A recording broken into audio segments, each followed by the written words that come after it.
Hi, my name is Mike Tews, and this is part 1 of my Canon R5 Mastery Series. Just got your Canon R5 and feeling overwhelmed by all the buttons and settings? By the end of this video, know exactly how to set up your camera and begin to take your first professional looking shots. Alright, so the first things first, we're going to go ahead and turn on our camera. We can go ahead and open up our screen.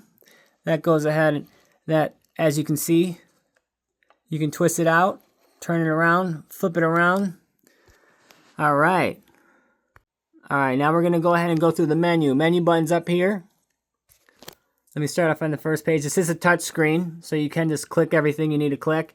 So we have image quality, dual pixel raw, cropping aspect ratio. Let me go through them all. Image quality. What I shoot, if you see that C, raw, that's compressed raw. Look if I change it, how many photos I can get. 7,673. Over 9,999 if I use the compressed version. I use the compressed version. I don't shoot JPEG unless I'm doing events and I need to get out the picture right away. But if you do, you can just do like that and it'll automatically switch the card like it says on top, or however you have your settings. That's how I have mine. I don't use dual pixel raw. Cropping aspect ratio, leave on full, or 1.6 would be crop. Second menu, exposure compensation, ISO speed settings, HDR PQ settings. As you can see, everything on here I keep disabled. White balance, I have the 5300. That's just my preference right now. What I was shooting earlier. Adobe RGB. Okay, so you can either use sRGB or Adobe RGB. Adobe RGB is for printing, but also you'll get more color and dynamic range out of it. So I suggest using Adobe RGB when you set up your camera. I keep on high ISO speed setting, high ISO speed noise reduction. I keep that on high for when I do shoot JPEG. This does not affect RAW. I am shooting in RAW, so this does not affect it. It's only for JPEG. All those you leave blank. Shutter mode, here we go. You can have mechanical, max 12 frames per second. Electronic first current, so that's going to use the electronic shutter for the first, when the mechanical current would be going up, instead of it going up, it's just electronic, and then it just mechanically goes down to shut the shutter to know when to end the picture. Or you got electronic that can go up to 20 shots per second. I shoot electronical first shutter. Touch shutter I keep off. If you turn that on to enabled, that just means that when you touch the screen, wherever you touch it at, it'll take a picture. Metering time I turned up from 4 to 16. Exposure simulation, this is off. Maybe it's off when you first get your camera, but I would turn that on. That means when you're looking through the viewfinder, whatever you see is exactly how your picture is going to look. And then display performance. Go to smooth and click info, so you suppress lower frame rate. That'll keep it automatically at the fastest frames per second for your viewfinder and screen. Next menu, autofocus. So we have one shot, that's when you're taking a single picture of a person that's not moving, so they're standing still, and then servo is for subjects that are moving. AF method, you have tracking, spot, 1 point, expanded area around, zones. I have it on tracking right now, so you can have it on people, animals, or vehicles, or none. Have it on animals. Eye detection I keep on. Continuous autofocus I leave off, but if you're doing video, it is nice to turn this on for video. It'll always keep in focus when you're doing video. It will waste a lot of your battery though. Manual focus settings. Manual focus peak settings. I would turn that on. Level red, level high, color red. I'm so sorry. Long day, long night. These are on.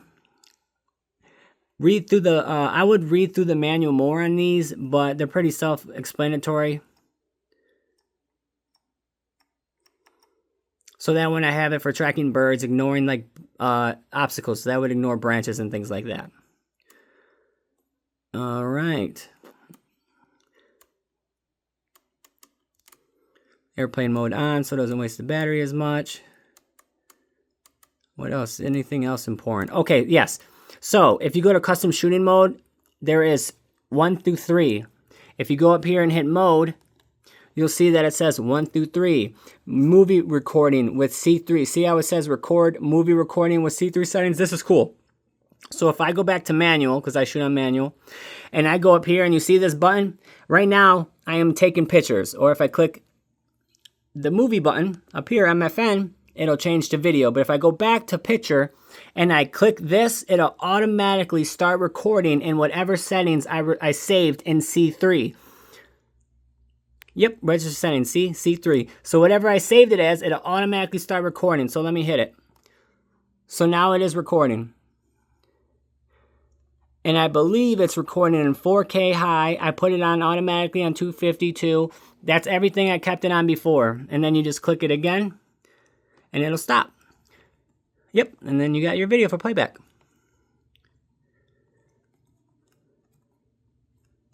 Da, da, da, da. All right. Just one more last thing. This is the green menu is you can add my menu tabs, and then the first page you can add any of your own that you want to add, so you don't have to look through the menus and stuff. All right, moving on.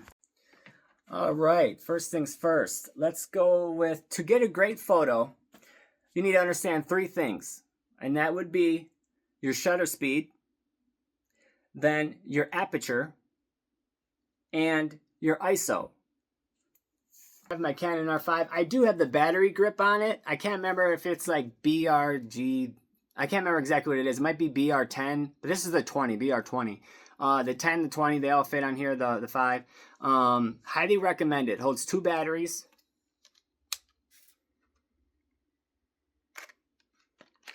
As you can see. Oh, one more thing about this camera. Sensor cleaning. You can turn it. Here, I'll show you. All right. As you can see, page 5 of the yellow sensor cleaning, I have it on auto cleaning enable. That means it'll clean it when the camera's turned on and off, or you can have it disabled or at only power off. I have it for both. See?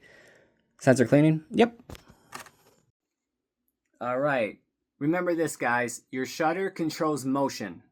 Your aperture controls blur. And your ISO controls the brightness. And when you turn your ISO up, the higher your ISO, the more grain you're going to see. But they call it gain. But really, it's the amount of grain you're going to see, which is little dots. Okay, now that we have our camera set up, let's take our first picture, which I'm going to set up a little display here, and I'll show you guys right now. All right, you guys, I have my display set up, just some fruit here, nothing special. I'm going to just take a picture, but I'm going to read out loud my ISO, my shutter speed, and my aperture to you guys. So,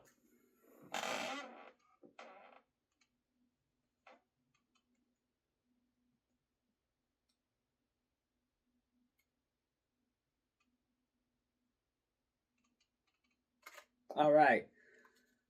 So with that, I have ISO of 8,000. I don't really have good lighting in here. Aperture of 2.8. But you know what? We can go lower than that. Let's go to 2. Let's go to 2. This is a f2 lens. Widest aperture is f2 instead of 2.8. Let's try that out. All right. Since I lowered the aperture to 2.8, we are now at an ISO of 3200, way better than 8,000, even though this camera can handle 8,000 very well. This Canon R5, I shoot up to 12,800. That's the highest I go up to. And I've even got up to 16,000 in some cases, black and white. Black and white seems to show less grain when you're going up to higher ISOs. And this camera just does dynamic range and everything outstanding. So congratulations, you got an amazing camera, that's for sure. So with this, I do have, as you can see, we have an ISO. Well, thanks, guys. That was it. If you did learn something, there's going to be a part 2. Comment, like, subscribe. Bye, guys.